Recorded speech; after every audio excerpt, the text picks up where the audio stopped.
ஸ்ரீ ரேவா காண்டம் 4ஆம் அத்தியாயம். நர்மதைக்கு அருளப்பட்ட வரங்கள். ஸ்ரீ மார்க்கண்டேய முனிவர் கூறினார், பின்னர் நான் மனுவுடன் கடலில் இருந்து படகில் இறங்கி அனைத்து தேவர்களாலும் வணங்கப்பட்ட மகாதேவரின் திருவடிகளை வணங்கினேன்.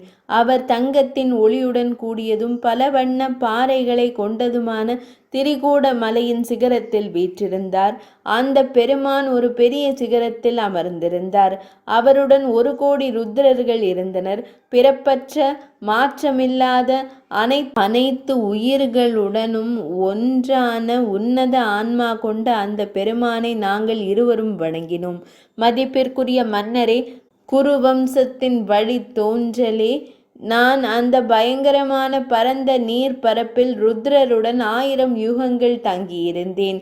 யுதிஷ்டிரர் கூறினார், அன்புள்ள ஐயனே, இதை கேட்டதும் என் மனதில் மிகுந்த ஆர்வம் எழுந்துள்ளது.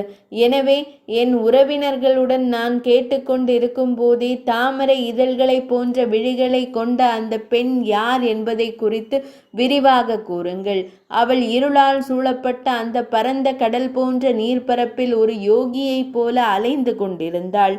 அவள் தன்னை ருத்ரனின் மகள் என்று அறிமுகப்படுத்தி கொண்டாள். மார்க்கண்டேய முனிவர் கூறினார், முன்னொரு காலத்தில் மனுவிடம் இதே கேள்வியை நான் கேட்டேன். அந்த பெண்ணின் தோற்றத்தை நான் விவரிக்கிறேன். பரமேஷ்டியான பிரம்மதேவரிடம் இரவு கழிந்து பிரகாசமான பகல் விடிந்தது. உயிரினங்கள் படைக்கப்பட்டு கொண்டிருந்தன. மன்னர் யுதிஷ்டிரரே, நான் மனுவிடம் தலை வணங்கி அவரிடம் இந்த கேள்வியை கேட்டேன். சந்திரனை போன்ற முகத்தை கொண்ட தாமரை விழிகளும் கருமையான நிறமும் உடைய இந்த மங்கை யார்? அவள் தன்னை ருத்ரனிடமிருந்து பிறந்தவள் என்று கூறிக்கொண்டு பரந்த நீர்ப்பரப்பில் அலைந்து திரிகிறாள். இவள் வேதங்களின் தாயான சாவித்திரியா அல்லது சரஸ்வதியா? இவள் நதிகள் அனைத்திலும் சிறந்த மந்தாகினியா, கங்கையா அல்லது இவள் லக்ஷ்மி தேவியா அல்லது தேவி உமையா?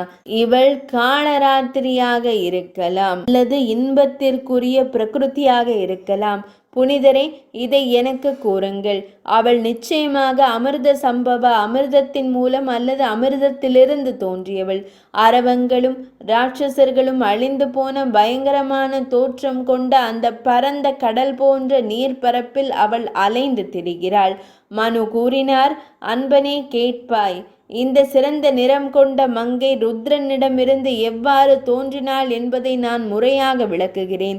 முற்காலத்தில் அமைதியான உடலை கொண்ட சிவசங்கரனார் எல்லா உலகங்களின் நன்மைக்காக உமையுடன் சேர்ந்து பெரும் தவம் புரிந்தார்.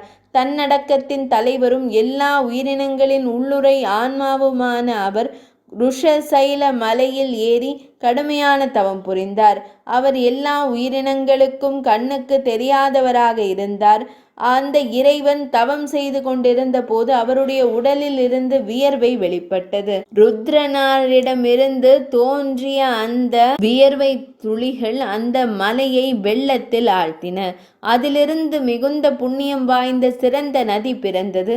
தாமரை இதழ்களை போன்ற நீண்ட விழிகளை கொண்ட அவளை தான் நீ கடல் போன்ற அந்த நீர் பரப்பில் கண்டாய். முற்காலத்தில் முதல் கிருத்த யுகத்தில் அவள் ஒரு பெண்ணின் வடிவத்தை எடுத்து 10,000 ஆண்டுகள் ருத்ரனை வழிபட்டாள். அதன் பிறகு மகாபிரபுவான சங்கரர் மகிழ்ந்தார். உமையுடன் இணைந்து அவர் அவளிடம் உரையாடினார். பெரும் பாக்கியம் பெற்றவளே, தமது மனதில் இருப்பதை கூறுவாய். சரஸ்வதி நதி கூறியது, தேவர்களின் தலைவரே, உங்கள் அருளால் பிரளயத்தின் போது அசையும் மற்றும் அசையாத உயிரினங்கள் அனைத்தும் அழிக்கப்படும் போது நான் அழியாதவளாக இருக்க வேண்டும். தேவர்களின் தலைவரே, ஆறுகளும் கடல்களும் மலைகளும் அழிந்து போகும்போது உமது அருளால் நான் புனிதமானவளாகவும் அழியாதவளாகவும் இருக்க வேண்டும். சங்கரரே, என்னில் நீராடும் பக்தியுள்ள மனிதர்கள் அவர்கள் பெரும் பாவங்களையும் சிறு பாவங்களையும் செய்திருந்தாலும் தங்கள் பாவங்கள் அனைத்திலிருந்தும் விடுபட வேண்டும். ஜானவி தேவி வட திசையில் பெரும் பாவங்களை அளிக்கிறாள். நான் தென் திசையில் அவ்வாறே ஆக வேண்டும். அப்போதுதான் நான் தேவர்களால் வணங்கப்படுவேன். தேவர்களின் தலைவரே, ஸ்வர்க்கத்திலிருந்து இறங்கி வந்த தேவநதி பூமியில் கங்கையாக புகழ் பெற்றது போல நானும் தட்சிண கங்கை, தெற்கு கங்கை ஆக வேண்டும். மகேஸ்வரரே, என்னில் பக்தியுடன் புனித நீராடும் ஒருவன் பூமியில் உள்ள அனைத்து தீர்த்தங்களிலும் நீராடுவதால் கிடைக்கும் புண்ணியத்தை அடைய வேண்டும். இறைவா, பிரம்மஹத்தி போன்ற திரண்டுள்ள பாவங்கள் 1 மாதம் முழுவதும் புனித நீராடுவதால் அழிக்கப்பட வேண்டும். சங்கரனாரே, என்னில் புனித நீராடுவதால் அனைத்து வேதங்களையும் கற்ற பயனும் அனைத்து யாகங்களையும் செய்வதால் கிடைக்கும் அனைத்து புண்ணிய பலன்களும் ஒருவனுக்கு கிடைக்க வேண்டும் என்பதே எனது விருப்பம். சங்கரரே, எனது நீரிலிருந்து அனைத்து வகையான தானங்கள், விரதங்கள் மற்றும் அனைத்து தீர்த்தங்களிலும் நீராடுவதால் ஏற்படும் பலன் கிடைக்க வேண்டும். சிவனாரே, என் கரைகளில் வீற்றிருக்கும் மகேஸ்வரர் உமது லோகத்திற்கு எழுந்தருள வேண்டும். இறைவா, மகேசா, இது நிகழட்டும். உலக நாயகனே, இதுவே நான் கேட்கும் வரம்.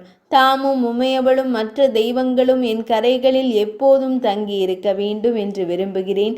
என் நீரில் இறக்கும் ஒவ்வொரு உயிரினமும் அவர்கள் சிறந்த கர்மங்களை செய்திருந்தாலும் சரி, இழிவான கர்மங்களை செய்திருந்தாலும் சரி, மன அமைதியுடனும் புலநடக்கத்துடனும் இருந்தாலும் சரி, இல்லாவிட்டாலும் சரி, அனைவரும் அமராவதிக்கு செல்லட்டும்.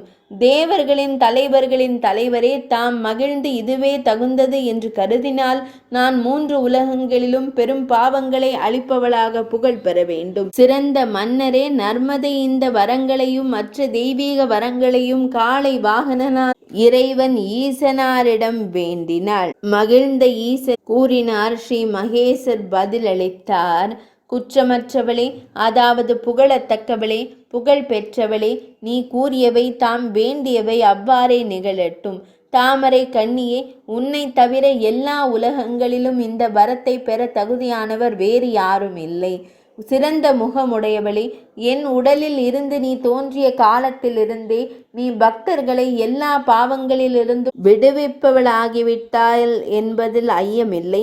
கல்பங்கள் முடிவடையும் காலத்திலும், குறிப்பாக பேரழிவு காலங்களிலும் உன் வடகரையை சார்ந்து வசிக்கும் மனிதர்களும் பூச்சிகள், புழுக்கள் முதலியனவும், மரங்கள், புதர்கள், கொடிகள் முதலியனவும் அழகியவளே உடலை துறந்த பிறகு சிறந்த கதியை அடைகின்றன.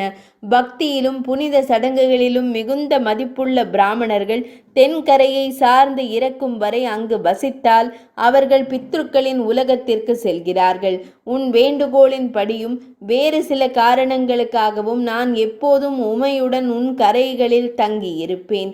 அழகியவளே, பெருந்தேவியே, எல்லாம் அவ்வாறே நடக்கும் என்பதில் ஐயமில்லை.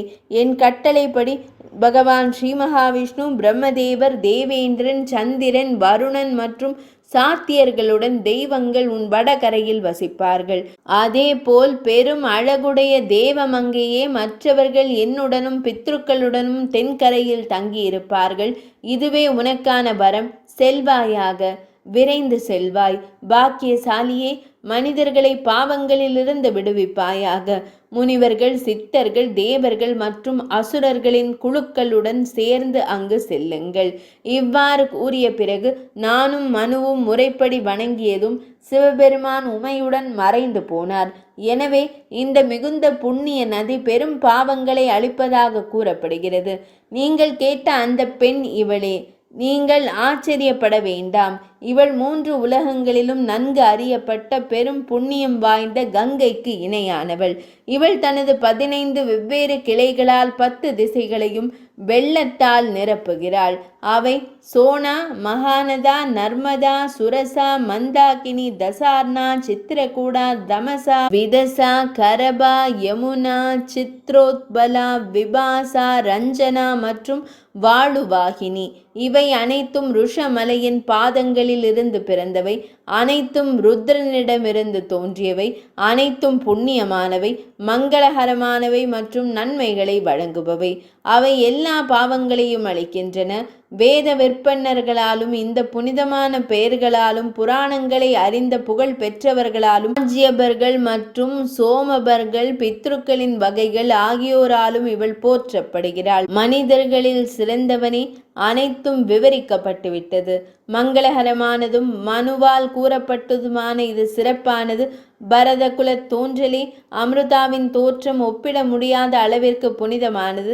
ஏனெனில் அது ருத்ரனால் கூறப்பட்டது. அதிகாலையில் எழுந்து இந்த 15 பெயர்களையும் போற்றும் மனிதர்கள் அந்த நதியில் புனித நீராடுவதன் முழு பலனையும் அடைவார்கள்.